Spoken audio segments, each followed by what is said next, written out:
Hello everyone, welcome to the video lecture series on structure analysis. In this video, we will solve one numerical on analysis of continuous beam by using stiffness matrix method. So the problem statement given for this particular continuous beam is like this. Analyze the continuous beam shown in figure by displacement method. Take EI constant throughout. Here we should know that this displacement method is also called as stiffness matrix method. It is also called as stiffness matrix method. Okay, so we'll be solving this particular problem by using stiffness matrix method. The stiffness matrix method can also be called as equilibrium method. So for this particular beam, the beam is two span beam ABC. The span AB is subjected to a uniformly distributed load of 60 kN per meter. It should be 60 kN per meter. It should be 60 kN per meter.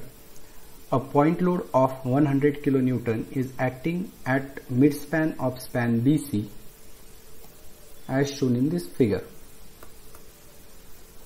Step number 1. Determine the degree of kinematic indeterminacy of the structure. For this particular structure, the deflected shape will be something like this. The deflected shape will be something like this. So we will have unknown displacement theta B and unknown displacement here theta C. So total number of unknown displacement for this particular continuous beam, this will be theta B and theta C. Therefore, degree of kinematic indeterminacy for this particular continuous beam, it will be 2. Thus, the stiffness matrix for this particular continuous beam, it will have size 2 by 2. Step number 2 is to assign the coordinate number to unknown displacements. Here we have the unknown displacement at theta B and theta C. Therefore, we will assign coordinate number 1 to theta B and coordinate number 2 theta C, which is as shown here. So theta B is present here, therefore we have assigned 1 as coordinate number to theta B and 2 as coordinate number to theta C. Step number 3. To calculate the fixed end moment assuming all the joints as fixed. So we have to calculate the fixed end moment using the standard formulas. For span AB, it is subjected to a uniformly distributed load. Therefore, formula for calculating the fixed moment for span AB, this MFAB, this will be equal to minus WL square divided by 12 minus WL square divided by 12. So we can write this like this: MFAB is equal to minus MFBA is equal to minus 60 into 4 square divided by 12. So fixed end moment for this span AB, it is minus 80 kilonewton meter, minus 80 kilonewton meter. Okay, this load is in kilonewton per meter. And similarly for BC, it is, the formula will be WL by 8 and the fixed end moment obtained will be minus 37.5. Next step is step number 4, to calculate or to form the force matrix. The force matrix is given by this particular equation, that is force matrix is equal to PJ matrix minus PL matrix, where this PJ matrix is the matrix of moment at joint due to external load and PL matrix is simply the matrix of summation of fixed end moment at the particular joint.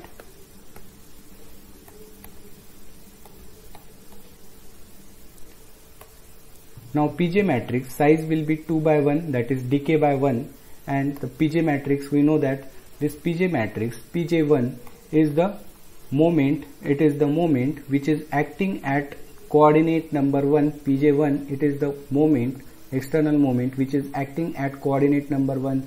At this coordinate number 1 we don't have any moment, therefore PJ1 will be 0, PJ1 will be 0. PJ2 is the external moment which is acting at coordinate number 2 here. We can also see that at joint number 2 or coordinate number 2, the external moment acting is 0. Therefore, Pj1 and Pj2 both will be 0. So we can write this Pj matrix like this.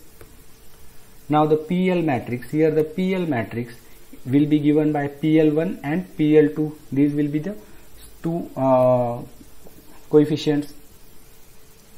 Now here the PL1 is the summation of fixed end moment of all the members meeting at coordinate number 1, that is at joint B. Whatever members are meeting there, summation of fixed end moment of all the members is considered as PL1. So this particular matrix PL1, this will be MFBC plus MFCB, that is summation of fixed end moment of all the members meeting at coordinate number 1 or joint B. And PL2, it is the summation of fixed end moment of all the members meeting at joint C. We can see here at joint C only one member is there, that is CB. So it will be MFCB. It will be MFCB. So this matrix can be written like this. Put the values of fixed end moment. So we get the PL matrix like this, that is 42.5 and 37.5. These are the two coefficients. Now force matrix is given by this equation, that is Pj minus PL. Just put the values or substitute the values obtained. So we get this force matrix, the coefficient will be minus 42.5 and minus 37. Next step is step number 5. Determine the stiffness matrix by giving unit displacement to the restrained structure in each of the coordinate direction. So we will determine this stiffness matrix K. The stiffness coefficients are K11, K12, K21 and K22. For determining the stiffness coefficient, what we will be doing? We are first in step A will apply, this is our structure or this is our beam. So we will keep end A and end C as fixed. We will keep end A and end C as fixed, and at this joint B we will apply unit rotation. That is theta B is equal to 1.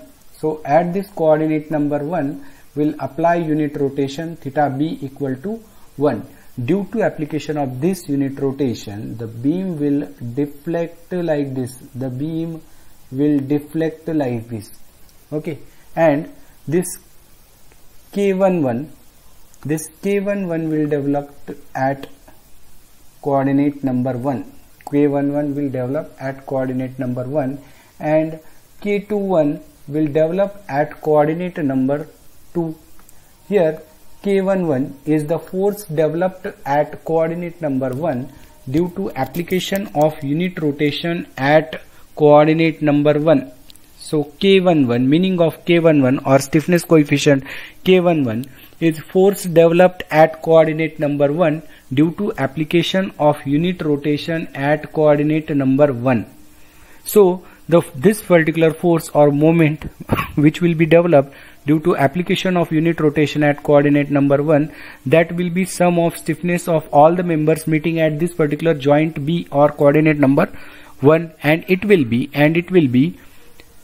twice EI for AB or span BA. It will be twice EI theta A divided by LAB plus 4 EI theta B divided by LAB. This is the stiffness for member BA. Now for stiffness for BC, it will be 4 EI theta B divided by LBC plus twice EI theta C divided by LBC. So by using this particular equation, we can find out the value of K11, that is stiffness coefficient K11. Now stiffness coefficient K21, here stiffness coefficient K21. Now we have to find out the stiffness coefficient K21. We have to find out the stiffness coefficient K21. Now stiffness coefficient K21 is the force developed at coordinate number 2. This is coordinate number 2 due to application of unit rotation at coordinate number 1. We have applied unit rotation theta b equal to 1 at coordinate number 1. So this K21 is the force developed at coordinate number 2. Force developed at coordinate number 2 due to application of unit rotation at coordinate number 1, and it is given by the summation of stiffness of all the members meeting at joint C.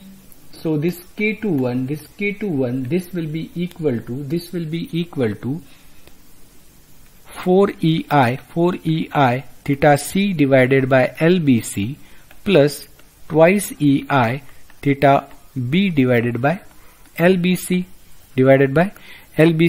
So by using this particular stiffness formula, we can calculate the value of K21. In step B, we have to calculate the values of these two coefficients, that is K12 and K22. So for that, what we'll be doing, we will keep this end A and end B as fixed. We'll keep this end A and B as fixed, and at this joint C, we will apply unit rotation. That is theta C is equal to 1 radian. This is coordinate number 2. This is coordinate number 1. Now, due to this coefficient K12 will be developed here and K22 will be developed here, and this K12 is the force developed. This is the force developed at coordinate number 1 due to application of unit rotation at coordinate number 2. And this is given by the stiffness of all the members at joint C. So it will be K12, this will be equal to 4EI theta C divided by LBC plus twice EI theta B divided by LBC. So this is the value of K12.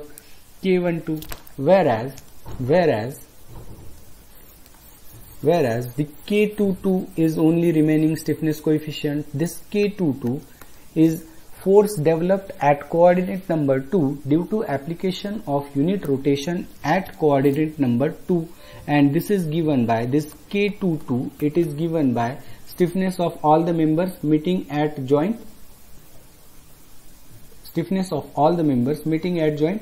B. So it will be 4EI theta B divided by LBC plus twice EI theta C divided by LBC. So by using this equation, we can calculate the value of K22. So we'll find out one by one each of the stiffness coefficient. So first we will find out the value of K11 and K21. For that, we will apply unit rotation at coordinate number 1. This is coordinate number 1. So we'll apply unit rotation, that is theta B equal to 1 radian at coordinate number 1 or at joint 1. So we will get two stiffness coefficient. K11 will be developed here at joint B and K21 will be developed at joint C. Here K11 is given by this K11 or stiffness coefficient K11 will be equal to sum of stiffness of all the members meeting at joint B, that is stiffness of BA and BC. Therefore stiffness of BA is 4EI theta B divided by LBA or AB plus twice EI theta A divided by LAB. This is the stiffness for BA plus some stiffness of BC, that is 4EI theta B divided by LBC plus twice EI theta C divided by LBC. This equation can be used for calculating the value of K11, value of K11. So this equation can be written like this.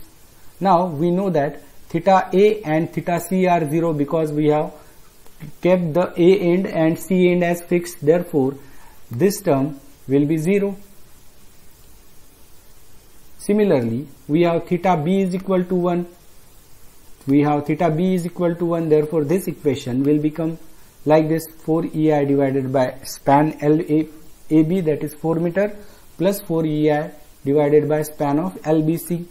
Since theta B is equal to 1, therefore we get K11 is equal to 2.33 EI. Similarly, next we have find out this value, and next we have to find out this particular value of K21. So for finding out the value of K21, as we have applied unit rotation at joint B or coordinate number 1, this K21 value is required to be find out. So K21, this will be given by the stiffness of members meeting at joint C, and it is given by twice EI theta B divided by LBC plus 4 EI theta C divided by LBC. As we know that the end C is fixed, therefore this term will be 0. So our equation will become like this. Just put the value of LBC equal to 3 meter, and we get K21 is equal to 0.67 EI, since we have theta B is equal to 1, as we have applied unit rotation at B equal to 1. Next we have to find out the values of K12 and K22. For that we have to apply unit rotation theta C equal to 1, theta C equal to 1 radian. Here we have to apply unit rotation theta C equal to 1 at coordinate number 2, Therefore the K12 will be equal to like this. As we have theta C is equal to 1, that is unit rotation or 1 radian, we get the value of K12 as 0.67 EI. Similarly, K22 is given by this equation, that is stiffness of members meeting at joint C. It will be 4 EI theta C divided by LBC plus twice EI theta B divided by LBC. We know that end B is kept fixed, therefore theta B will be 0 and this term will be 0. Therefore our equation will become like this. As we have theta C is equal to 1, therefore we get the value of K22 equal to 1.33 EI. So we get this K matrix like this. Now step number 6, we have to write down the stiffness equation. The stiffness equation is given by this formula, that is K matrix multiplied by displacement matrix is equal to force matrix. Just substitute the values of different matrices. So this matrix, this is the stiffness matrix or K matrix. This is the displacement matrix, or we can say delta matrix is equal to, this is force matrix, or F matrix. Just solve this. We take this EI outside of K matrix, so we get the matrix like this.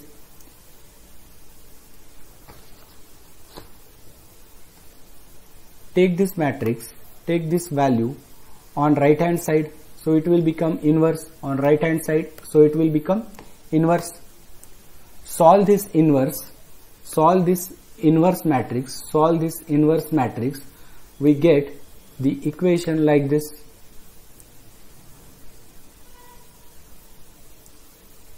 Multiply these two matrices to get the value of theta B and theta C. So we get the final solution like this. So we get the value of theta B is equal to minus 11.875 divided by EI, and theta C equal to minus 22.188 divided by EI, and we know that theta A is equal to 0 because it is a fixed support. Step number 7, calculate the final end moment using stiffness equations. So MAB, we have the stiffness equation for MAB. MAB is equal to fixed end moment plus, or MFAB plus 4EI theta A divided by L plus twice EI theta B divided by L. We know that this theta A is 0 because end A is a fixed support. Therefore, the final equation will become MFAB, that is fixed end moment AB, plus twice EI theta B divided by L. Just substitute the values of fixed end moment and theta B here and span L here. We get this equation. So we get the final value of MAB is equal to minus 85.938 kilonewton meter. Similarly, for span BA, MBA, this MBA, this will be equal to MFBA plus 4EI theta B divided by L plus twice EI theta A divided by L. As we know that this theta A is equal to 0 because support A is fixed, therefore this term will be 0, and this equation will become 80 plus 4EI theta B is minus 11.875 divided by EI, and this span is 4 meter. So our equation will become like this. We get the value of MBA is equal to 68.130 kilonewton meter. Next we have to find out the value of fixed end moment or end moment MBC. We have to find out the value of end moment MBC. We have MBC, the equation will be MFBC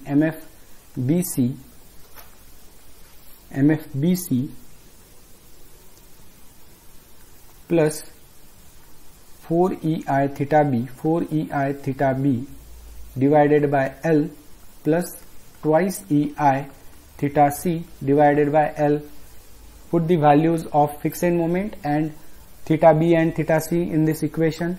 We get the equation like this, and the final value of MBC, this will be minus 68.125 kilonewton meter. Similarly, we have to find out the value of MCB.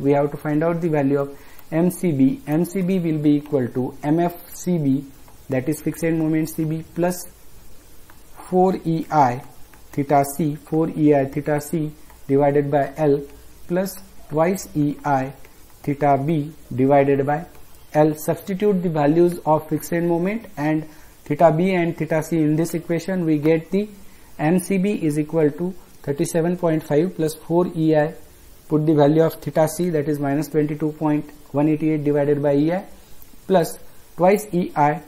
Put the value of theta B, that is minus 11.875 divided by thrice EI. So we get the value of MCB is equal to 0. So these are the final end moments for this particular continuous beam. Thank you very much. With this